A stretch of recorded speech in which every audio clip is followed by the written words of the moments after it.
Fast forward next morning. Well, we did not have any type of activity come in that we could, call smoking gun evidence. We were, passing around the FLIR. People were taking turns looking through it, checking to see if there was any, anything looking out at us. We did see several animals, but we never saw any cryptid type animals. To the north of where we're currently at, we did hear a very strange howl. It's more like a coyote howl. I've been in the woods a lot. I know what a normal howl is for a coyote. That was different. Probably my overactive imagination, but after I went to bed, I was laying in my car with the windows half rolled down. I swore I was smelling a wet dog, which is probably just my imagination. But after a while, the mosquitoes started coming in and trying to get me, so I rolled the windows up and killed the mosquitoes I had and went to sleep. Got up the next morning.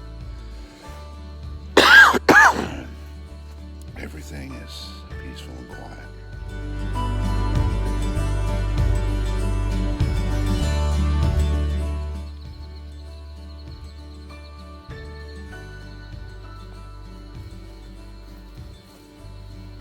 No signs of anything really been in the camp. Maybe coons.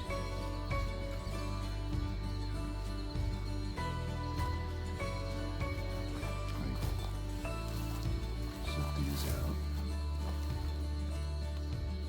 just to see if they would mess with them, but they're still there, untampered with. But yeah, I'm pretty impressed with the FLIR.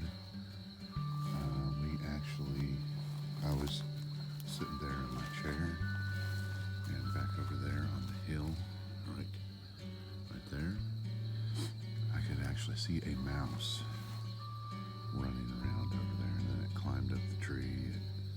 It was fascinating to watch. We saw some different critters out there in the field wandering around, but they were rodent size. It was pretty interesting. We tried playing the Native American flute music. It's beautiful music, but that did not do anything for us, so yielded no results. Well, it's time for coffee, so I'm gonna get that started.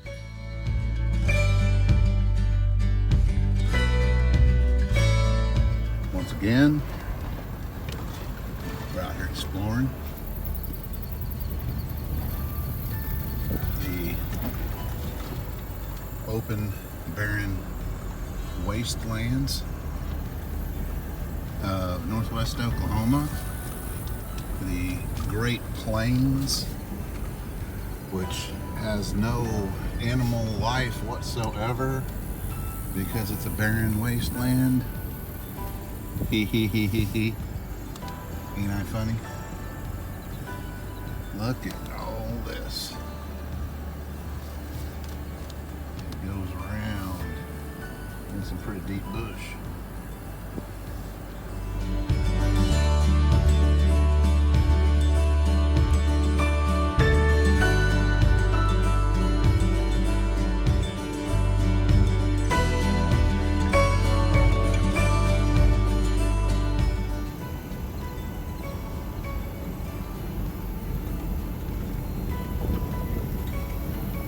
Time to do some off-roading.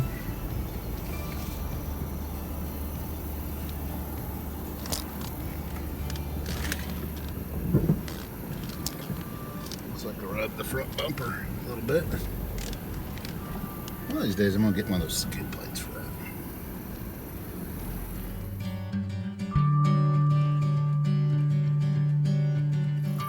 Okay, so here we have some bipedal footprints.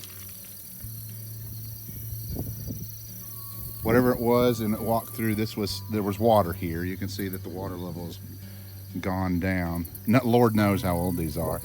And you know, for all intents and purposes, this could have been a human being, you know. Let me get you a different angle. Look at this. Here's human footprints right here. New, fresh. That's a person, you know, some kind of boot. Looks like an Ariat footprint. Came right through that. He came right in that trail. But whatever it was walking through here. Now this is a mud hole. This is not good for fish. This would not have been some old boy that was trying to catch some bass in his waders or nothing. This was, you know, and you make of it what you want to make of it. And it's definitely not a big boy, because the stride is, you know, it's well, actually from left foot, from right foot to right foot, you're looking at 4.5 feet. So, and let's just go ahead and let's do the fat boy test here. Here's Brian Terrell's footprints, and step one. There you go. Well, it's about, whatever it is about the size of me. So, and probably about as heavy as me. So, but whatever it was, it came from up here. Well, or a young adult. Here's a really big trail, but I don't, like I said, don't see any tracks. And what does it prove? It doesn't prove anything. But explain to me why an adult human male would be in that mud hole walking around. Now, a Squatch, on the other hand, might see an opportunity for some frogs and, you know, tadpoles or whatever, a little quick meal.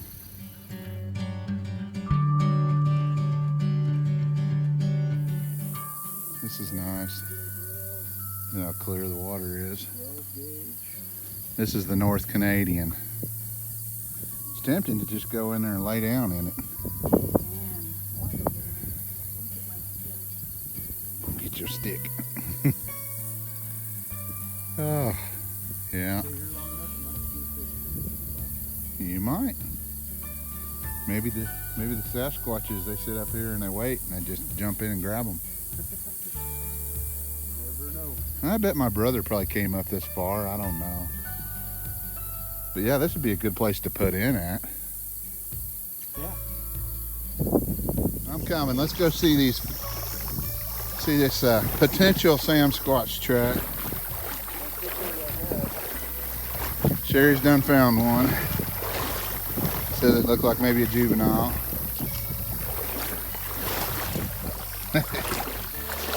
I'm leaving some tracks of my own.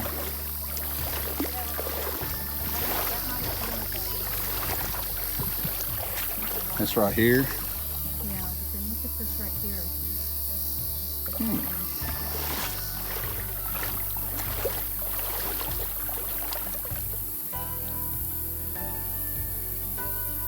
Wow. Did you make that? You made that one. I think I made that. These are smaller than your feet. Well, That one over there's mine. is it? I slid. Any of those yours? See, they go. Ooh. Okay. That's video. That's good stuff. So, this is definitely barefoot. Now, take a good look at this track right here. Do you see how wide it is compared to how long it is? That's a sign that that might be, I mean, you know, and I'm no expert, but that might be something. You can kind of see that whatever it was walking this way. Here's a good Right one. there. Oh yeah, look at that one. Okay. So look at that. So step. That's a croc footprint. Yeah, Well, that's ours. that's y'all's. That's what, been 2 weeks? These are 2 weeks old? Yeah. Well, that's interesting. Hell, this looks fresh. Yeah, you can actually kind of see the, I mean, maybe I'm crazy, but there's definitely no toes on this one. That's a rounded off shoe. So,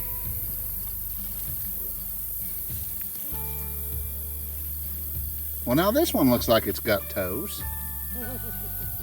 Hell, I'm starting to wonder.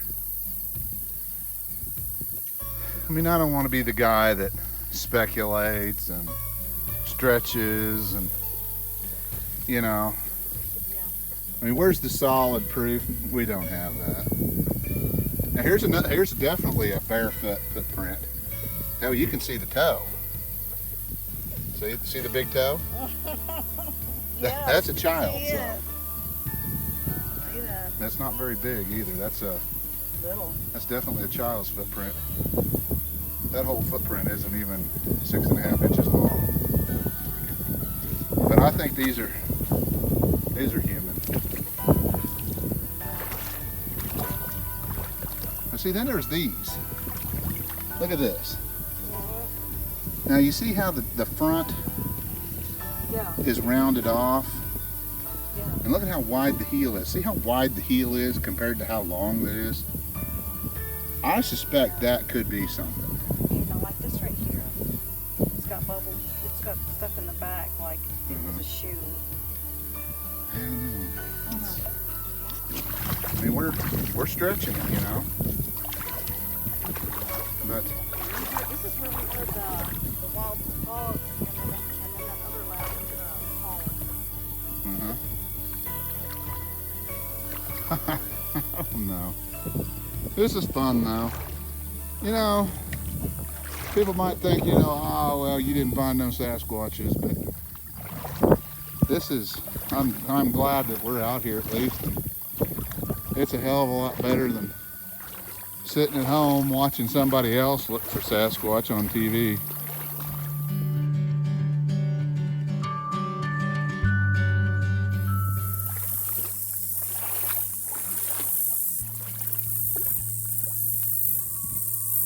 Mark. Is it that time already?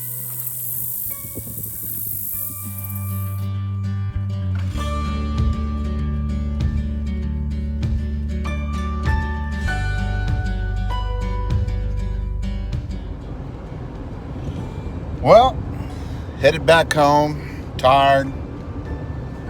I'm ready to go home, take a shower.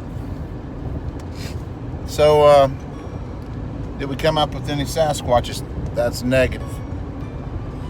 But the real question that we're really looking for, can Canton Wildlife Management Area support a Sasquatch population?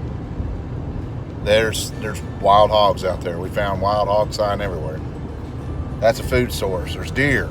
There's a food source. You know, there's all kinds of small game animals and birds and turkeys. You know, all kinds of, and you know, food product. That's not even counting fish in the river. You know, and I guess what I'm saying is that the habitat's there, folks. You know, the Great Plains are getting overgrown. You know, nature's taking it back. Well, not that it wasn't the way nature wanted it in the first place, but I'm here to tell you, Western Oklahoma is becoming slowly its own forest. It's coming back. So, can Canton support them? Yes, I wholeheartedly believe that there could be multiple pods of squatches living over there in Canton Wildlife Management Area. You know, that area alone, north of the lake and west of the lake, huge area. All kinds of cover. Plenty of food sources, plenty of water. You know, good flow and clear water. And, you know, plus they can move up and down the river. You know, say they put a slight dent in the deer population in one area. They just move down the river. Maybe head down there with where the North Canadian River Project boys are. They have their research sites, you know. Maybe head up the river. I mean, this area between, you know, Canton Lake and that ceiling, that area is so sparsely populated. There is not a single bridge between Canton Lake Dam and that ceiling blacktop that goes, I don't know what highway that is. I think it's, I don't know, it goes up to Chester. They could be there. Highly possible, actually probable. So I'm going to be back there. I'm going to go back. Not sure when yet, but we've looked at some other camping areas. This time, what happened? I don't know. Either they weren't in the area at the time, or maybe they couldn't hear, you know, our little racket and our little tree knock sticks that we were making. Maybe they just couldn't hear it. Maybe they were a little too far away. I don't know. Maybe they weren't interested. Maybe they did come in. Maybe they came in and we didn't see them. That is possible. Maybe they're super sneaky, but we thought we was being pretty sneaky with our FLIR. But you know what? In the end, we're the winners. We went out there, we went camping, sat around the campfire, poking it with a stick, making friends and telling stories. And that's my idea of fun and quality time. You know, you get out there in nature and you unplug, unwind a little bit, do a little reset before you got to go back to work again on Monday, right? That's what I call winning. Anyway, well, we'll catch you guys on the next one. Wish us luck. Sooner or later, we're going to find them.